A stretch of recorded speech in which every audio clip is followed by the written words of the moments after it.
फोनवरून धमकी प्रकरणी भाजपचे आमदार कृष्णा खोपडे यांनी मुख्यमंत्री, विधानसभा अध्यक्ष आणि पोलीस आयुक्तांकडे याबाबत तक्रार केली। सरहदी अधिकारी तुकाराम मुंडे यांच्यावर गैरव्यवहार केल्याचा आरोप करत लक्षवेधी मांडण्यात येण्याची भूमिका घेणारे आमदार कृष्णा खोपडे अधिवेशनाच्या पहिल्याच दिवशी धमकीचे फोन त्यांना आले।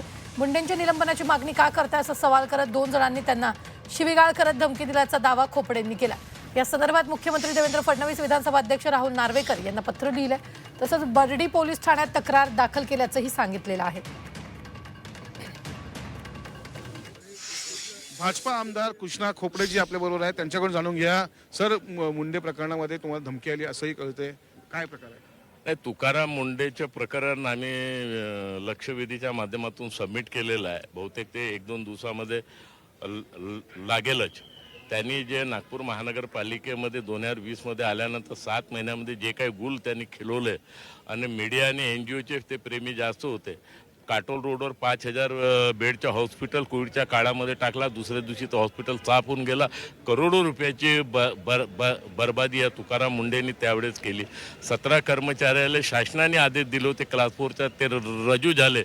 मागच्या कमिशनरने ऑर्डर काढले, ते रजू झाले। 6 महिने काम केलं, त्याच्या अगोदर 4.5 वर्ष त्यांनी काम केलं।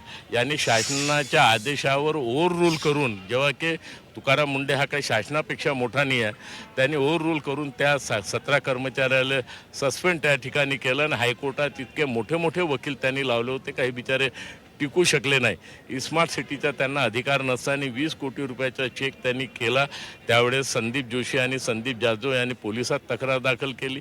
त्या 2 महिला अधिकाऱ्यांनी सुद्धा स्मार्ट सिटीचा सही नाही केल्यामुळे त्यांना टॉर्चर केलं, त्यांनी FIR दाखल केला।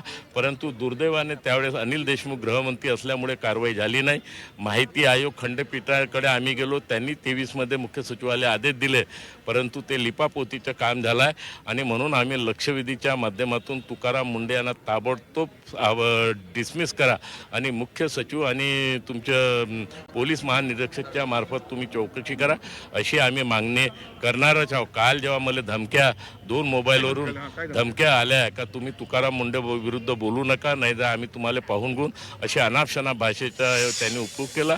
मी पोलीस विभागाने, मुख्यमंत्री अध्यक्ष आणि पोलीस विभागालाही तक्रार दाखल त्या ठिकाणी केली आहे। मी आत्ताच 5 मिनिटं पहिले CP साहेबाशी बोललो, त्यांनी सांगितलं की FIR दाखल झालेला आहे आणि ज्यांनी फोन केला ते सुद्धा ट्रेस होण्याची संभावना आहे। या संदर्भात मुख्यमंत्री किंवा उपमुख्यमंत्रीशी काय बोलणं झालं का, बोलणार आहेत का? नाही, मी आज मुख्यमंत्री आणि उपमुख्यमंत्र्यांसोबत चर्चा करणार आहे।